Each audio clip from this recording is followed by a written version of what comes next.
ওয়াকার নিজেই তো আত্মঘাতী জঙ্গি। ওয়াকার যদি সেনাবাহিনী প্রধান না হতো, আপনার আমরা একটা ওই যে মেজর জিয়া একজন আছে না খুব বিখ্যাত, আপনার ওয়াকার যদি ওই যে বঙ্গবন্ধুর যে ফ্যামিলি বলে ওইখানে বিয়ে না করতো এবং তার যদি এই ক্যারিয়ারের উপরে উঠার সুযোগ না থাকতো, আমি এবং আর্মিতে না ঢুকলেও সে জঙ্গি হয়ে যেত, আর আর্মিতে ঢুকার পরেও সে জঙ্গি হতো। কিন্তু তার যেহেতু একটা ইয়ে ছিল যে আওয়ামী লীগের লোকজনের সাথে খাতির আছে, সুতরাং তার সেনা প্রধান হওয়ার সুযোগ আছে।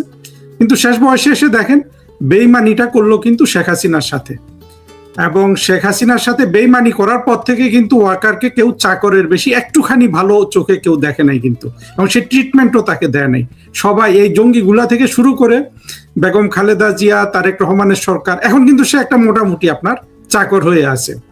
এই চাকর কখন যাবে না যাবে সেটা আপনি ঠিক বলেছেন, যে আমরা হয়তো বুঝতে মানে এটা যেতে পারে নাও যেতে পারে, কিন্তু ওয়াকারের বাকি জীবনটা কিন্তু অত্যন্ত লানতের মধ্যে কাটবে নিঃসন্দেহে। আপনি দেখেন ওই যে এর আগে যারা মইনুরা এখন কোথায়, কিন্তু মইনুর তো ওয়াকারের মতো অপরাধ করে নাই ভাই।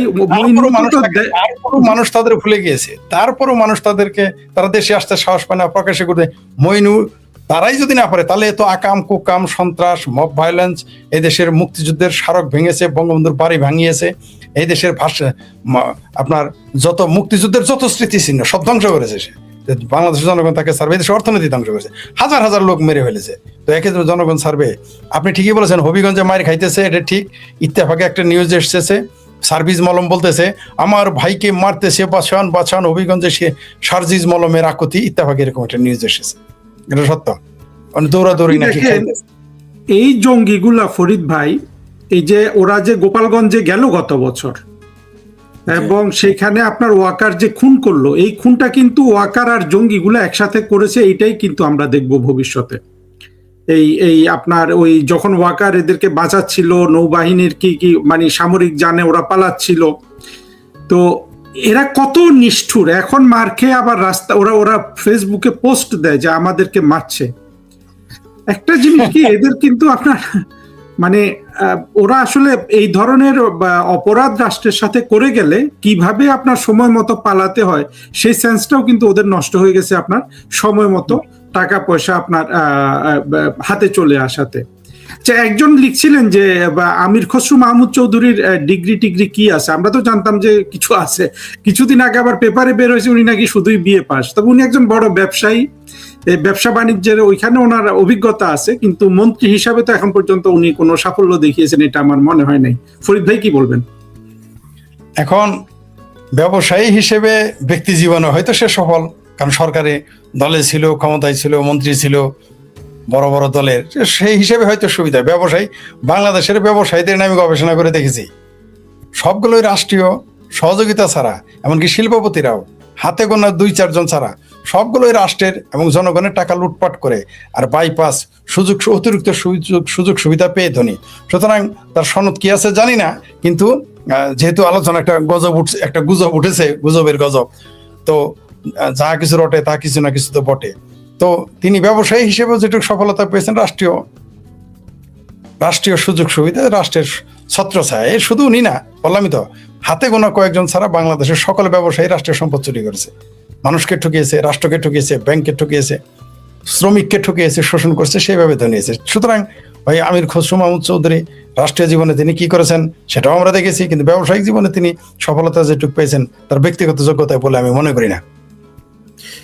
আমির খসরু মাহমুদকে আমি একটু হতভাগ্য মানুষ মনে করি। দেখেন, উনি প্রথমবার 2001-এ যখন ওনাকে মন্ত্রী বানানো হয়, বাণিজ্য মন্ত্রী, উনি কিন্তু বেশি দিন মন্ত্রিত্বটা করতে পারলেন না। কিন্তু বিএনপির কিছু কিছু মন্ত্রী তখনও আমি যাদেরকে সামনাসামনি দেখেছি, তার মধ্যে আমির খসরু একজন। আমার কাছে মনে হয়েছে যে উনি একেবারে মানে নিপাট ভদ্রলোক, আপনার অত্যন্ত সুব্যবহার করেন মানুষের সাথে। কিন্তু উনি ওই যে তাইওয়ানকে তাদের অফিস খুলতে দিয়ে, বাণিজ্য অফিস নামে, যেটা আসলে পৃথিবীর অনেক দেশে আছে, সেটা খুলতে দিয়ে উনি চাকরি হারালেন। আবার এখন আসলেন উনি এমন একটা অর্থনীতির জোড়া লাগাতে যেটার আসলে কোনো সম্ভাবনাই নেই। অর্থাৎ বিএনপির যতগুলো মন্ত্রী আছে, 1 বছর পরে সবচেয়ে ব্যর্থ মন্ত্রী হিসাবে যে আমির খসরু মাহমুদ আপনার পিকচারে আসবেন, এতে মোটামুটি আমি নিশ্চিতভাবে বলতে পারি। তাহলে হচ্ছে লোক আসলে হতভাগ্য, মানে ব্যবসা বাণিজ্য হয়তো ভালো, কিন্তু আপনার অন্য দিক থেকে উনি একটা দুর্ভাগা মানুষ। আচ্ছা ফরিদ ভাই, আরেকটা জিনিস আপনার থেকে আমি জানতে চাই, যেটা হলো আপনি দেখেছেন যে ভারতে যে ককরোচ আন্দোলনটা হলো, এটা নিয়ে আমাদের অনেক আলোচনা হয়েছে, কিন্তু জিনিসটা আন্দোলনটা মনে হলো যে বাংলাদেশ থেকে পরিচালিত হচ্ছে। যেইভাবে ওই যে আসিফ না কি যেন একটা ব্র্যাক বিশ্ববিদ্যালয়ের একটা শিক্ষক, যে আপনার ওই যে শরীফার গল্প নিয়ে মানে কিয়ামত করে ফেলেছিল,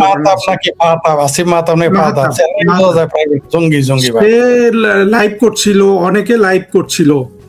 তো এরা অনেক মানে এদের কি হয়ে গেছে, অনেক সাহস যে মানে বাংলাদেশের সাফল্য পাওয়ার পর থেকে এখন সারা বিশ্ব দখলের স্বপ্ন দেখছে নাকি, কি মনে হয় আপনার? আসলে ওই বেগানা স্বাধীমে আব্দুল্লাহ দিওয়ানা, ভারতে কি হয়েছে তানে তারা লাভালাভি, কিন্তু পাকিস্তানের যে বেলুচিস্তান ভেঙে যাচ্ছে, কাশ্মীরে যে আজকে 20 জন মেরে ফেলেছে, এই ব্যাপারে কিন্তু তাদের টু শব্দটি করতে দেখবেন না। ভারতে কি হলে এটা না, তারা ভারতের ধ্বংস কামনা করে। বাংলাদেশের ম্যাক্সিমাম মানুষ সর্বদা ভারতের ধ্বংস কামনা করে। আর যারা বিএনপি করে, জামাত করে, বা এই ঘরনার পেয়ারা পাখি, তারা তো 100% সারাদিন এরা স্বপ্ন দেখে কখন ভারত ধ্বংস হবে, কখন ইসরায়েল ধ্বংস হবে, এই স্বপ্নে তারা বিভোর। এটা এই দেশের মাদ্রাসাই পড়ুক আর ইউনিভার্সিটিতেই পড়ুক, তাদের সময় দেখবেন, এমনকি বিশ্ববিদ্যালয়ের শিক্ষকেরাও সারাদিন স্বপ্ন দেখতেছে ভারত কখন ভাঙবে। কিন্তু এই ভারত ছাড়া যারা চলতে পারবে না, এইটা তাদের মাথায় নেই, এটা আপনি বুঝাইতেই পারবেন না, সম্ভবই না। কোথায় ভারত আর কোথায় বাংলাদেশ, তারা মনে করতে নিজেদের যে কি মনে করে, অথচ এদের কিন্তু ভারতে 5 পয়সা দাম দিবে না।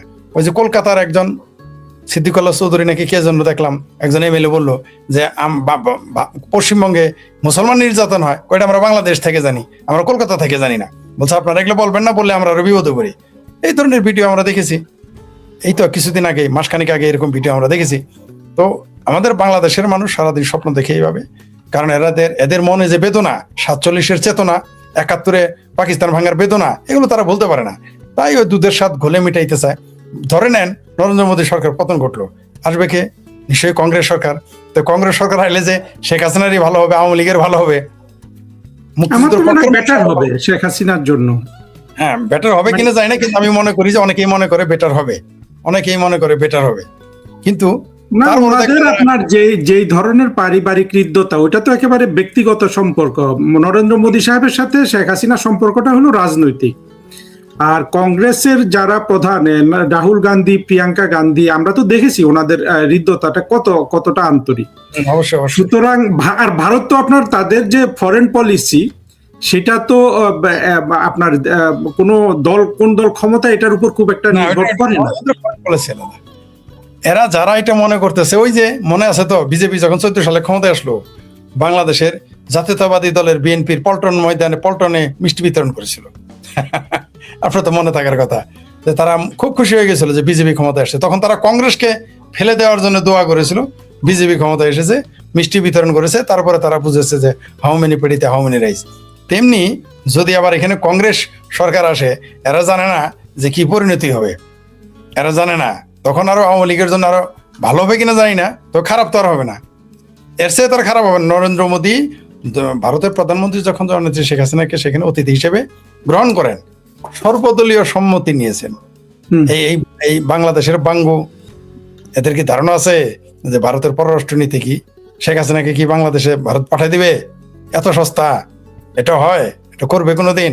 এদের আসলে এখন কি বলবো, ওই যে বললাম যে এরা ওই যে বেগানার স্বাধীমে আব্দুল্লাহ দিওয়ানা, যার বিয়া তার খবর নাই, পড়শির গুম কামাই, এদের অবস্থাতেই। জি। আচ্ছা, আরেকটা জিনিস, এই যে বাংলাদেশেও অনেক বোমা টোমা আপনার বিস্ফোরণ ঘটছে। আমাদের এক ভাই, উনি নিয়মিত প্রোগ্রাম দেখেন, লিখছে বোমা বিস্ফোরণ, সাভারে বোমা বিস্ফোরণের ঘটনা একটু আলোচনা শুনতেছে। আবার ঢাকা শহরেই একটা আপনার পাইপের মধ্যে বোমা দেখেছেন আপনি? হ্যাঁ দেখেছি।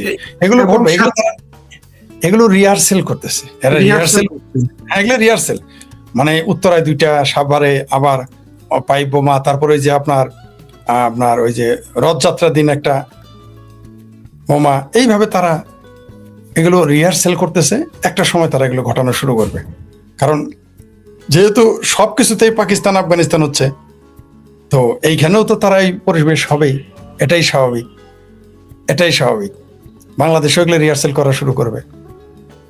তারেক রহমান সাহেব আসলে 2001 থেকে 2006 যেটা দেখিয়েছিল যে জঙ্গিদের সাথে ওনার তখন আমরা ভালোবাসা জানতাম, আর এখন প্রধানমন্ত্রী হিসাবে আমরা যদি মনে করি যে উনি আপনার জঙ্গিদের কন্ট্রোল করতে চাইবেন, কিন্তু আমি যা বুঝতে পারছি কোনো ধরনের ওনার পক্ষে আসলে বাংলাদেশের জঙ্গিদের কন্ট্রোল করার কোনো সুযোগও নাই, সক্ষমতাও নাই, আর ইচ্ছারও আসলে ওইখানে অনেকের ঘাটতি আছে ওনার সরকারের মধ্যে। নিঃসন্দেহে আপনি তিনটা দারুণ কথা বলেছেন। আপনি যেহেতু কূটনীতিক, আপনি তো এগুলো ভালো বুঝবেন, কোনো সন্দেহ নাই। আপনি চমৎকার কথা বলেছেন যে ইচ্ছাও নাই, সাধ্যও নাই, এবং তারা তার কাঁধে চড়ে ক্ষমতায় এসেছে, তাই তারেক রহমান পারবে না। মানে কমপক্ষে তো ইচ্ছা থাকতে হবে, সাধ্য না থাকলে, যার সাধ্যও নাই ইচ্ছাও নাই, তাহলে সেটা কিভাবে সম্ভব? সম্ভব না। আরো সম্ভব না এই কারণে যে তারেক রহমানকে কুলাঙ্গার বলে গালি দেয়, তার চোখের দিক তাকাইতে পারে না ছাত্রদল বিএনপি দলটাকে কুলাঙ্গার বলে, তারপরে তাদের বিরুদ্ধে একটা টু শব্দটি করতে পারতেছে না। আপনি দেখেন সারা বাংলাদেশে মৌলবাদের যে উত্থান, বিএনপি নীরবে মেনে নেওয়া ছাড়া কোনো উপায় নাই, তাদের কোনো উপায় নাই। তার চেয়ে বড় কথা, তারাও তো মৌলবাদী দল, নামে বিএনপি। যারা জামাত ইসলাম করতে লজ্জা পায়, যারা সরাসরি দাড়ি টুপি রেখে জুব্বা পইরা জামাতে যাইতে লজ্জা পায়, যারা সরাসরি জঙ্গিবাদী হইতে লজ্জা পায়, তারাই তো বিএনপি করে। আর তো কোনো কারণ নাই। বিএনপি কেন করবে তারা মুক্তিযুদ্ধের পক্ষে? তাহলে পীড়িতি কাদের সাথে আমরা তো দেখতেছি। কারণ একটা মানুষকে তো আপনি তারেক রহমান কেমন এটা চেনার জন্য সেই মেকিয়াভেলির সেই বক্তব্য আমরা নিতে পারি যে তুমি যদি মানুষকে 1400 বছর আগেই তো হ্যাঁ প্রায় কত 1400 অনেক, হ্যাঁ মেকিয়াভেলি তো অনেক আগের, 1400-1500 বছরই হবে সম্ভবত। ধরেন 600 বছর আগে, সরি 1500 শতকে লিখে গেছে। তো উনি লিখে গেছে যে তুমি কাউকে যদি চিনতে চাও, তবে তুমি তাকে তার আশেপাশে কে আছে তা তুমি তাকে চিনে নিবা, দেখবা, তাহলে হয়ে যাবে। এবং তাই তারেক রহমানের আশেপাশে কে ঘুরে? শায়ক কি নারী বিদ্বেষী খবিশ, আহলে খবিশ, চরম নারী বিদ্বেষী রাজ্জাক বিন ইউসুফ। তার পাশে কে করে? আহমকুল্লারা। তো এরা কারা? এদের চিনলেই তো বোঝা যায় তার আশেপাশে কে। তার আশেপাশে কিছু হাফচিঙ্কু বাম আর কিছু জঙ্গিরা ঘুরে, তাছাড়া আর কে? আমি তারেক রহমান সরকারেরকে অনেক শুভকামনা এখনো জানাইতে চাই, কিন্তু একটা জিনিস দেখেন ফরিদ ভাই, তারা যেটা করেছে, এমনকি বিএনপি যে সরকারটা তারেক রহমান সাহেব গঠন করেছে, এখানে কিন্তু তিনি অর্ধেকের বেশি পোস্ট দিয়ে দিচ্ছেন খুবই অনভিজ্ঞ, দুর্বল, এবং আপনার ওই যে এই ইউটিউব ফেসবুকে যারা কিছু এই যে জাহেদ বা আরেক দিকে আপনার ওই যে ববি হাজ্জাজ, তারপরে আপনার যেমন পররাষ্ট্র মন্ত্রণালয়ের যে পররাষ্ট্র উপদেষ্টা, এই লোকগুলো তো এই ধরনের, আবার আপনার বিকাশ নূর, তারপরে বিকাশ নূরের ডেপুটিকে উনি ইদানিং নিয়োগ দিয়েছেন, রাশেদকে নিয়োগ দিয়েছে। কোথায় আপনি অবশ্য বলেছেন যে মানে মান্না সাহেবকে দিলে যেটা হতো তার বিপরীতটা তারেক রহমান করছেন, কিন্তু তারেক রহমান কি বোঝেন না যে উনি আপনার এই যে 21শে আগস্টের যে গ্রেনেড হামলা থেকে উনি রক্ষা পেলেন যে পদ্ধতিতে, এটা আমি অন্য জায়গায়ও বলেছি। দেখেন, গ্রেনেড হামলা তারেক রহমান যদি করে থাকে বা হুকুম দিয়ে থাকে, সেটা তো আদালতে প্রমাণিত হয়েছে, সেটা তারেক রহমান কোন ক্ষমতা বলে দিয়েছেন? আমরা যদি প্যারালেলটা নিই যে জুলাইতে পুলিশের অ্যাকশন শেখ হাসিনা ইনস্ট্রাকশন দিয়েছেন, কিন্তু শেখ হাসিনা তো রাষ্ট্রের এক্সিকিউটিভ হিসাবে ইনস্ট্রাকশনটা দিয়েছেন, কিন্তু তারেক রহমান কোন বৈধতার আপনার বলে তিনি 21শে আগস্টের গ্রেনেড হামলার সাথে জড়িত হলেন? আর তিনি যেভাবে মুক্তি পেলেন, সেইটা ওনার জীবনে তো একটা জীবন ফিরে পাওয়া। এরকম জীবন ফিরে পেলে মানুষ কিন্তু শুদ্ধ হয়, আপনার রাষ্ট্র ভালোভাবে চালানোর অন্তত চিন্তা ভাবনা করে। কিন্তু আমরা তারেক রহমান সাহেবকে খুব একটা কিন্তু 2001 থেকে 2006 তারেক রহমান থেকে চেঞ্জ হতে দেখলাম না। আপনার কি মনে হয়? না, আমাদেরকে কেউ বুঝিয়েছিল তারেক রহমান 17 বছর ইংল্যান্ডে রয়েছে, বিলাতে রয়েছে, কোনো না কোনো পরিবর্তন হবে। আবার আমি কারো কাছে আমি নিজেই বিশ্বাস করতে চেয়েছিলাম এটা। তাহলে এখন বুঝেন তো, আপনার মতো বিজ্ঞ লোক যদি এটা বিশ্বাস করেন, অনেকে বিশ্বাস করতেই পারে। আর সাধারণ কথা, একটা মানুষ সাধারণভাবে স্বাভাবিকভাবে, আমি যদি 17 বছর থাকি কোথাও কোনো উন্নত দেশে, তাহলে একটা মানুষ তো ভাবতেই পারে যে ফরিদের চিন্তা চেতনায় পার্থক্য থাকবে। আপনি যদি একটা সভ্য দেশে থাকেন, বা আমি কেন, কোনো অশিক্ষিত লোক যদি ইউরোপে যায়, আমরা ধরে নিব তার কিছু পরিবর্তন আসবে। তারেক রহমানের কোনো পরিবর্তনই আসে নাই, কারণ তিনি পরিবর্তন হতে চান নাই। যদি আমাকে বিএনপির কেউ বলেছিল সেখানে নাকি তিনি পলিটিক্যাল সায়েন্সের ডক্টরেট ডিগ্রি নিতেছেন, এমন যাক তাহলে একটা জাতি একটা ভালো, মানে একটা আমাদের রাষ্ট্রের জন্য ভালো হবে। কিন্তু দেখি যে উনি ডক্টরেট ডিগ্রি নেওয়া অত দূরের কথা, উনি বিলাই পালার উপরে মোটামুটি একটা ছোটখাটো ডিগ্রি নিয়েছেন, তার বাইরে তিনি কিছু করেছেন বলে আমার মনে হয় না। তার বাইরে তিনি কিছু করেছেন আমার জানা নাই। আর একটা ডিগ্রি নিয়েছেন, সেটা হলো ফরিদ ভাই একটু কিন্তু যোগ করি, আপনার জন্য সুবিধা হবে আলোচনাটা করতে। আমরা যদি তারেক রহমান সাহেবকে আপনার বিচার করি যে ওনার যে বিড়ালের প্রতি যে ভালোবাসা, এটা আমি খুব পছন্দ করি, মানবিকতার একটা চিহ্ন আছে। ভালোবাসা থাকা ভালো। কিন্তু আবার উনি যখন আপনার পেছনে বইয়ের একটা আলমারি রেখে ওই যে প্রোগ্রামগুলো করতেন, ওইখানে দেখা গেছে যে আপনার এই নিউজ পেপার ম্যাগাজিন টাইপের বই ছাড়া কিছু ছিল না। অর্থাৎ সুস্পষ্ট হয়ে গেছে যে তারেক রহমান সাহেবের সাথে কিন্তু বইপত্রের কোনো সংযোগ নেই। না, বইপত্রের সংযোগ থাকলে একটা মানুষের কথা, একটা মানুষের আলোচনা এরকম হইতে পারে না, প্রশ্নই আসে না। তারেক রহমানের সাথে বইয়ের কোনো সংযোগ ছিল না। বইয়ের সংযোগ থাকলে একটা মানুষ তার বডি ল্যাঙ্গুয়েজে এরকম থাকে না, তার আচরণ, তার লেখা থাকতো। তার 17 বছরে উনি অন্তত 17টা কলাম লিখতে পারতেন, আমরা জানি তিনি কিছুই লেখেন নেই। তার ফেসবুক পোস্টগুলো পড়লেও মনে হয় যে ওগুলো কেউ লিখে দেয়, তিনি নিজে আদৌ লেখেন কিনা আমার যথেষ্ট সন্দেহ আছে, আমার সন্দেহ আছে তিনি নিজে থেকে লেখেন কিনা। তো এই মানুষটাকে আপনি যদি বলেন যে পড়ালেখা করেছে, এটা স্বাভাবিক, কারণ পাকিস্তান কি করেছিল, ওই যে পাকিস্তানের জেনারেলদের বাসায় একজন সাংবাদিক গিয়েছিল, তিনি তার সারা ঘরে তাকে দেখিয়েছে কোথায় তার কার্পেট কত দামি, কাঠ কত দামি, খাট কত দামি, যত জিনিস আছে, তৈজস্বপত্র কত দামি, এগুলো দেখাইতো। ওই সাংবাদিক পরে লিখেছিলেন যে আমি তন্ন তন্ন করে তার পুরো ঘর দেখলাম, কিন্তু একটা বই তো দূরের কথা, পত্রিকাও খুঁজে পাইনি। তো অন্তত তারেক রহমানের পিছনে ম্যাগাজিন ছিল, এটা আমাদের ভাগ্যের ব্যাপার। কারণ পাকিস্তানের যারা প্রেসিডেন্ট হয় তাদের ম্যাগাজিনও থাকে না, পত্রিকাও থাকে না। ওই হিসেবে তারেক রহমান এক ধাপ এগিয়ে আছে আর কি, এই হিসেবে আমরা ধরে নিতে পারি। তবে এটা আমাদের জাতির জন্য ভাগ্য, এটা আমাদের জাতির জন্য দুর্ভাগ্য। না, আরেকটা জিনিস বলি ফরিদ ভাই, আসলে আমাদের দেশের মানুষ তো মানে আমি বা আপনি যেভাবে খেয়াল করতে পারি ওই জিনিসটা খেয়াল করতে পারে না। তারেক রহমান সাহেব অ্যাপারেন্টলি আওয়ামী লীগের চেয়ে বেটার পিআর করেছে, আমি ধরে মানে আমার মনে হয় আর কি। কিন্তু এই পিআরের ত্রুটিগুলো দেখেন, ওনাকে তো পেছনে আপনার অন্তত একটা বই যদি দিতেই হয়, একটা ভালো করে পড়ুক না পড়ুক এমন একটা আলমারি সাজিয়ে দেওয়ার দরকার ছিল, যে অন্তত আমরা দেখে বুঝতে না পারি। কিন্তু ওই ডিসপ্লেটা এত পুয়ার ছিল যে কি বলবো, এটা মানে খুবই দুঃখজনক। এখন পিআর গুলাও বুঝতে হবে যে ওরাও কিন্তু স্টান্ট বাজ। আপনি যেটা বলেছেন যে ওনার সোশ্যাল মিডিয়া পোস্ট গুলো ভালো ছিল, আমার ধারণা এগুলা ওই যে হুমায়ুন কবির এরা লিখে দিত, ঠিক আছে, কিন্তু ওনাকে যে আরো ভালোভাবে প্রেজেন্ট করার সুযোগ ছিল সেটা তারা হাতছাড়া করেছে। এবং এটা বাংলাদেশের সব জায়গায় যে বইপত্রের সাথে না কারো কোনো কিন্তু সংযোগ নাই, রাষ্ট্র চালাবে, মন্ত্রী হবে, আপনার ডিপ্লোম্যাট হবে, কি বলে এই হবে সেই হবে, কিন্তু বই পড়বে না। এটা কিন্তু শুধু তারেক রহমান না। হ্যাঁ, আজকে একটা বই পেয়েছিলাম আমি কিছুক্ষণের জন্য, একজন হাতে দেখলাম, সেখানে লিখলো যে তারা বই পড়তেছে বিদেশিরা, যে লিডারশিপ কিভাবে ডেভেলপ করা যায়। বইটার শিরোনামই ছিল লিডারশিপ ডেভেলপের। আমি বইটা নিয়ে, তার হাতে বইটা ছিল, আমি আধা ঘন্টার জন্য আমরা যারা নিতেছিলাম, আমি তার কাছে রিকোয়েস্ট করলাম যে আপনার বইটা কি দেখতে পারি। উনি খুব পোলাইটলি সেটা এগ্রি করলেন। এবং দেখলাম যে ইউরোপ আমেরিকা তারা শুধু ক্যাসিনোতে যায় না, তারা শুধু বারে যায় না, তারা সবকিছুই করে। তারা তাদের লিডারশিপ কিভাবে ডেভেলপ করবে, মানে লিডারশিপকে স্কিল হিসেবে ধরেছে। তারা লিডারশিপকে মানে শুধু ওই যে মনোবৈজ্ঞানিক বিষয় ধরে নাই, লিডারশিপে তারা স্কিল হিসেবে নিয়েছে। আমি পুরো অবাক হয়ে গেলাম। আমি এটা নিয়ে কয়েকটা পৃষ্ঠা আমি ছবি তুলে নিয়ে এসেছি, আমি ওটা নিয়ে মানে যতটুকু পেরেছি ওগুলো নিয়ে আমি পড়লাম, আর অবাক হয়ে গেলাম রাস্তা, যে তারা লিডারশিপকে স্কিল হিসেবে নিল। আর আমাদের দেশে লিডারশিপ হলো যে মারামারি কাটাকাটি করতে পারে, যে বেশি মিথ্যা কথা বলতে পারে। আপনার দেখেন যে হিটলারকে আমরা যত গালি দেই, হিটলারের কত বড় একটা গ্রন্থাগার ছিল, বিশাল গ্রন্থাগার ছিল। চে গুয়েভারা, তার মা বাবা পৈতৃক সূত্রে তারা গ্রন্থাগার পেয়েছিল। ফিদেল কাস্ট্রো, তাদের বিশাল গ্রন্থাগার ছিল।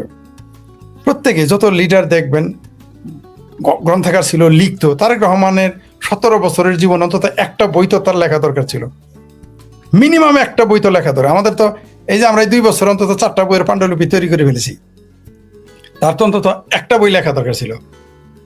পৃথিবীর সব রাজনীতিবিদদের দেখবেন গ্রন্থ আছে, তারা গ্রন্থ রচনা করে, এবং ওই বায়াস না, ওই যে অন্যদের দ্বারা লিখিত না, নিজেরাই করে। আমি যে কোনো গ্রন্থাগারে যখন যাই গিয়ে দেখি ইউরোপ আমেরিকার তো সব রাজনৈতিক নেতার নিজস্ব গ্রন্থ আছে। এমনকি ভারতেরও দেখবেন যে একজনের বই ওই দিন পড়লাম, যে মজদুর সে মিনিস্টার, অশিক্ষিত মানুষ ছিলেন, তিনি রাজনীতি করতেন মজদুর হিসেবে, তার রাজনীতির উত্থান ঘটেছিল এবং তিনি মন্ত্রী হয়েছিলেন। লেখা আছে মজদুর সে মিনিস্টার। আমি অবাক হয়ে গেলাম যে তারা সবাই লিখে গেছে এবং তিনি বেশি পড়ালেখা করেন নাই। দেখেন, তাদের আত্মজীবনী আছে, তারা লিখে গেছে। আমাদের কোনো নেতাদের কোনো গ্রন্থ নাই, সব বায়াস। আমি একটু যোগ করি ফরিদ ভাই, এখানে আপনি খুব যেটা বলেছেন এটা দেখেন, বাংলাদেশে যত আত্মজীবনীমূলক গ্রন্থ প্রকাশিত হয়েছে রাজনীতিবিদদের, আমি দেখলাম যে সবচেয়ে বেস্ট বইটা কিন্তু এখনো বঙ্গবন্ধুর অসমাপ্ত আত্মজীবনী। আর কারো বইয়ে কিন্তু আপনি আমি আমার একটু মূল্যায়নটা দেই বইয়ের উপর, কারণ অনেকে বিশেষ করে বঙ্গবন্ধু যখন কিছু লেখেন বা এই বইয়ের, এটা তো আওয়ামী লীগ আপনার সার্থকভাবে বইটা প্রচার করতে পারে নাই, এবং আওয়ামী লীগের এইসব ব্যর্থতার জন্য তো আসলে আমার দুঃখের শেষ নাই, চুল ছিঁড়তে ইচ্ছে করে, কান্নাকাটি করতে ইচ্ছে করে। সত্যি বলেছেন, সত্যি। আপনার বঙ্গবন্ধুর যে অসমাপ্ত আত্মজীবনী, জীবনী গ্রন্থ বা আত্মজীবনী গ্রন্থের মধ্যে এটাই বেস্ট বাংলাদেশে এই পর্যন্ত যা কিছু প্রকাশিত হয়েছে। এবং বঙ্গবন্ধু কিভাবে এটা লিখতে পারলেন, এইটা আমি যেটা বুঝেছি, আপনার বিশেষ করে যদি আত্মজীবনী লিখতে হয়, এটা যেই মানুষ যত গোছানো চিন্তা করতে পারে সে তত ভালো লিখতে পারে। আর বঙ্গবন্ধুর বইটা কেন ভালো হয়ে গেছে জানেন, এই বইটাতে কোনো ফালতু কথা নেই। আপনার এক লাইনের কথা এক লাইনে, 10 শব্দের কথা 10 শব্দে, 7 শব্দের কথা 7 শব্দে উনি লিখেছেন। আর বই লিখতে গেলে আমাদের লোকজন যেটা করে কি, আপনার 7 শব্দের কথাটাকে হয়তো 25 শব্দে লেখে, ফলে হয় কি বইটা আপনার তরল হয়ে যায় এবং এটা ডাইলুটেড হয়ে যায়, আপনার লম্বা হয়ে যায়, পড়তে গেলে খেয়ে হারায় ফেলি, মূল ঘটনা থেকে ভিন্ন দিকে চলে যায়। অসাধারণ একটা পুস্তক বঙ্গবন্ধুর। এটা তো অবশ্যই শেখ হাসিনা, শেখ রেহানা, ওনাদেরকে আমাদের বা যারা এই বই এটা খুঁজে পেয়েছেন পাণ্ডুলিপি, সবাইকে ধন্যবাদ দিতে হবে। এটা আমাদের দেশের ইতিহাসে একটা বিশাল সম্পদ। কিন্তু ওই যে আবারও দুঃখটা এটা হয় যে আওয়ামী লীগ কিন্তু এইটা যে বাংলাদেশের রাজনীতিবিদদের লেখা সবচেয়ে ভালো গ্রন্থ এটাই প্রতিষ্ঠিত করতে পারলো না, অথচ গ্রন্থটা বঙ্গবন্ধুর রচনা। কেমন লাগে বলেন তো? শুধু এইটা না তো, এটা বললে আর তা অনেকে রাগ করবে, গুসা করবে। বঙ্গবন্ধুর আত্মজীবনী আমি অন্তত 100 জনকে টাকা দিয়ে কিনে দিয়েছি, আর বিক্রি করিয়েছি না হলেও 5000 কপি। আপনি কি জানেন যে 5000 কপি যে বিক্রি হয়েছে তার 4500 কিন্তু, মানে এটা কমপক্ষে বললাম আর কি, এই 4500 কিন্তু যারা আওয়ামী লীগ করে না তারা কিনেছে। আমি আওয়ামী লীগকে বই কিনতে দেখি নাই। You believe it or not, Bangabandhu বই মেলা করতেছিলাম আপনার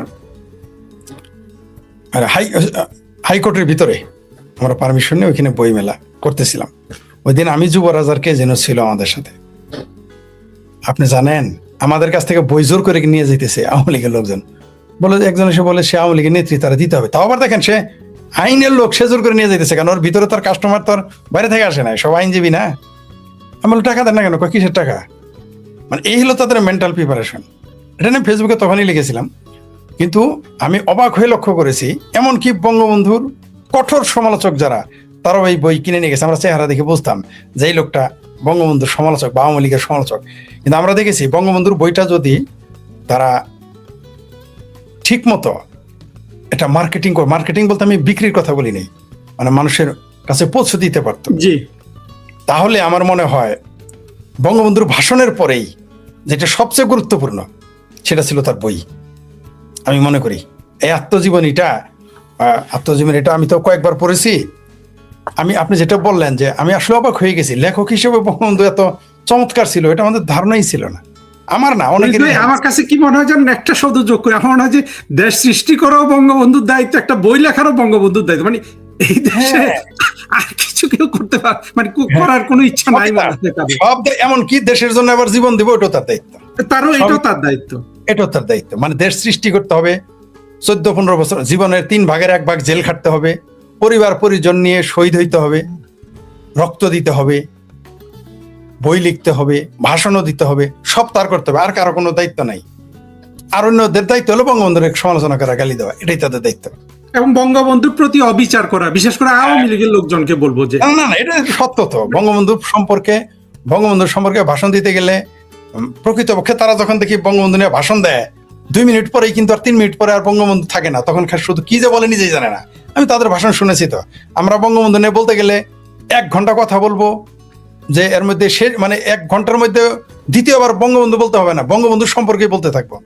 তারা 3 মিনিট যদি বলে 2.5 মিনিট বঙ্গবন্ধু বঙ্গবন্ধু করে, কিন্তু মূল কোনো কথাই তারা বলতে পারে না। এটা দুর্ভাগ্যজনক সত্য। ওই যে বললাম লিডারশিপ কাকতালীয় ভাবে আজকে, আরে বইটা না, আচ্ছা আমি পরে আমি লিঙ্ক এখানে দিয়ে দেবো ওই বইটার। আমি দেখেন তারা যদি লিডারশিপটা তৈরি করতো তাহলে কিন্তু এরকম ঘটতো না। তারা যদি 1000 তরুণকে, 1000 বিশ্ববিদ্যালয়ের ছাত্র, 1000 সাধারণ ডিগ্রি কলেজের ছাত্র, 1000 ইন্টারমিডিয়েট পর্যন্ত যারা কলেজ, যেগুলো ওই কলেজগুলোতে এই 3000 মানুষ তৈরি করতো, মাত্র 3000 তারা যে লিডারশিপ এদেরকে তৈরি করে, লিডারশিপ কিন্তু তৈরি করতে হয়। আপনি দেখেন বিপ্লবীও তৈরি করতে হয়। বিপ্লবী কিন্তু একদিনে হয় না। হুট করে এসে যোদ্ধা হইতে পারবেন, বিপ্লবী হইতে পারবেন না। বিপ্লবী হইতে গেলে আপনার দীর্ঘ প্রক্রিয়ার মাধ্যমে আসতে হবে। আর লিডারশিপ একদিনে হবে না, দীর্ঘদিনের প্রক্রিয়ার মধ্যে আনতে হবে। একটা মিনিমাম একটা তরুণকে 4-5 বছর, যে ছেলেটা ইন্টারমিডিয়েটে পড়ে তার 2 বছর টানা তাকে তৈরি করতে হবে। যখনই সে কলেজে পা দেবে তখনই তাকে লিডার হিসেবে তৈরি করতে হবে। লিডারের কি গুণ, লিডারশিপের জন্য কি কি জানা দরকার। আপনি যদি না জানেন, তথ্য না জানি আমি কিভাবে লিডারশিপ নিব? এরা কিছুই জানে না। 2টা বক্সিং মারতে পারে, ঝগড়া করতে পারে, গলি দখল করতে পারে, তারাই নেতা হয়ে যায়। এটা সব দলেই। আপনি দেখবেন যে আমি একদিন আমার এক বন্ধুর বাসায় গেলাম, দেখি যে তার মেয়ে সমাজ কল্যাণে পড়ে, সমাজ কল্যাণে মাস্টার ডিগ্রি করতেছে। তার বইয়ের কিছু পেজ সে প্রিন্ট করে, আমি পড়তেছিলাম। ওইগুলো পড়তে গিয়ে দেখি তার কাছ থেকে ওটা আমি আমার ফটোকপি নিয়েছিলাম। দেখি ওইখানে রিক্রুটিং লেখা আছে, যে কিভাবে হাউ টু রিক্রুট ওয়ার্কার্স, মানে কিভাবে বাংলাদেশের রাজনৈতিক দলেরা নেতা রিক্রুট করে। পড়ার পর আমার মাথা নষ্ট হয়ে গেছে। এক জায়গায়ও লেখা নাই যে সেখানে মেধাবীদের নিয়েছে। এটা বিশ্ববিদ্যালয় পাঠ্য বই, সে ওগুলো পড়ে, ওগুলো পড়লে সে পরীক্ষা, আমি কি তোমার, হ্যাঁ আঙ্কেল এগুলো পরীক্ষা, আমি পরীক্ষা দিব। তার ওইগুলো প্রিন্ট নিয়ে আসছি। আমি অবাক হয়ে গেছি। সম্ভবত এখন আমার কাছে কোথাও না কোথাও কোনো মানে আপনার PDF করা আছে। আমি অবাক হয়ে গেলাম যে রিক্রুটের কোথাও বাংলাদেশে লেখা নাই। ওইখানে সমাজ কল্যাণ, যেখানে ঢাকা বিশ্ববিদ্যালয় পড়ে সে পরীক্ষা দিবে, সেখানে লেখা আছে রিক্রুট করে হয় তার টাকা আছে, নয় তার লোকাল প্রভাব আছে, মাতব্বর শ্রেণীর লোক, অথবা সে গায়ে গতরে উচ্চতায় বেশি, ঝগড়া করতে পারে। এগুলো লেখা, কোথাও লেখা নাই সে মেধাবী, সে ভালো বক্তব্য দিতে পারে। এগুলো লেখা নাই, একটা জায়গাতেও লেখা নেই। এটা নিয়ে আপনার সাথে আমি একদিন আলোচনা করবো, যে how to recruit workers in Bangladesh, political workers in Bangladesh. এই ব্যাপারে আপনার সাথে একদিন কথা বলবো। যদি, কারণ আপনার সাথে কেন বলবো, আপনি পারফেক্ট ব্যক্তি এটার সাথে আলোচনা করার জন্য। কারণ আপনি একজন কূটনীতিবিদ, আপনি তো লোকাল সম্পর্কেও জানেন। তো আসলে আমাদের A to Z মিল থাকতে হবে, টপ টু বটম একটা সাইকেল তৈরি করতে হবে। বিনা সুতার মালা না, সুতা দিয়েই মালা করতে হবে। মালা কিন্তু একটা পুঁতি, কিন্তু যখন এটা সুতায় বাঁধা হয় তখন সেটা মালা হয়, যত দামি হোক। তো এইখানে একটা সুতা থাকতে হবে। সুতা হলো নেতৃত্ব, টপ। আর মাঝখানে এদের বক্তা, লেখক, বুদ্ধিজীবী, রাজনৈতিক কর্মী। আবার অনেকেই দেখবেন যে কারো কারো আছে, কারো কারো আমি দেখেছি সব দলেই, যে কারো কারো ওয়ার্কার্স মানে রিক্রুট করার ক্ষমতা বেশি। এটা আলাদা জিনিস, কিন্তু পড়ে না, কেউ পড়ে না, কোথাও পড়ে না। আমি বিএনপি লোকদের সাথে চলেছি, আওয়ামী লীগের লোকদের জনের সাথেও পড়েছি, কেউ পড়ালেখা করে না, কেউ না। মানে তারা এই যে 16 বছর, মনে করেন একটা ছেলের বয়স 40 বছর, তাহলে তখন তার 25 বছর ছিল। এই 16 বছরে সে 16টা বই পড়া তো দূরের কথা, 16 পৃষ্ঠা বই পড়ে নাই, 16 পৃষ্ঠা বই পড়ে নাই। তাহলে তার নেতৃত্ব কি? এটা কিন্তু আমাদের নেতৃত্ব যদি তৈরি হতো তাহলে আমাদের দেশেরই লাভ হইতো। কিন্তু আমাদের দেশের নেতারা এগুলো ভাবে না। আমার নেতারা ভাবে কে আমার জন্য ভোট আইনে দিতে পারবে, কে আমার মারামারি করে আমাকে রাস্তা ক্লিয়ার করতে পারবে। কিন্তু এটা যে তার মূলত, এটা যে তার যে নিজের গর্ত নিজেই খোঁড়া, এটা তো বুঝতে পারতেছে না। এটা আমাদের দেশে গুরুত্বই দেয় না। ভারতে অন্তত প্র্যাকটিস করে। ভারতে অনেক অশিক্ষিত মানুষ, নেতা মন্ত্রী আছে, কিন্তু তারপর তারা পড়ে। এই যে অনেকেই বলছে না যে ভারতের লোক অশিক্ষিত, আমি এটা অভিযোগ করেছিলাম ভারতের নেতাদের। তারা কি বলেছে জানেন? কয় না, তারা পড়ে। অশিক্ষিত হয়ে যদি না পড়ে তাহলে তো লাভ নাই, এরা পড়ালেখা করে। দেখবা যে এরা 8 পাস, 10 পাস, 12 পাস বা 12 ফেল, কিন্তু তারা গ্রন্থ রচনা করা আছে। আমি বললাম তাই নাকি? বললাম হ্যাঁ। পরে দেখি, খোঁজ নিয়ে দেখি তাদের কথায় সত্যতা রয়েছে। তো পড়তে হবে। তো না পড়লে তো আপনি আমার সাথে দ্বিমত হইতে পারেন, আপনার সাথে আমার রাজনৈতিক বিরোধ থাকতে পারে, স্টাডি করতে হবে। বুদ্ধিবৃত্তিক চর্চা ছাড়া, আর বামপন্থীরা হলে শুধু বামপন্থীরা আজকাল বুদ্ধিবৃত্তিক চর্চা ছেড়ে দিয়েছে। আপনি কার কথা বলবেন?